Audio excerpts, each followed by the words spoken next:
Starting at the beginning, we prepped the soffit for paint. This was probably the best before you're gonna see of the house. The garage door had these little angled bump outs and I wanted them removed. In our case, it was actually really easy to remove, and we were happy that we did because the wood trim was not in good shape. Just another project to add to the list. We were finally on solid ground. We pulled out the Graco to prime the soffit and fascia and garage door. Once the primer was dry, we could go and spray our exterior black paint.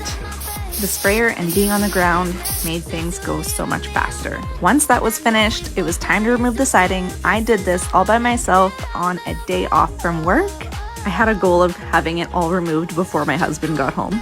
Installing the siding obviously took a little bit more time. We got the top section done first. It was then time to install the fusion stone before we could start the lower siding. This was the first time using the product. It's pretty DIY friendly.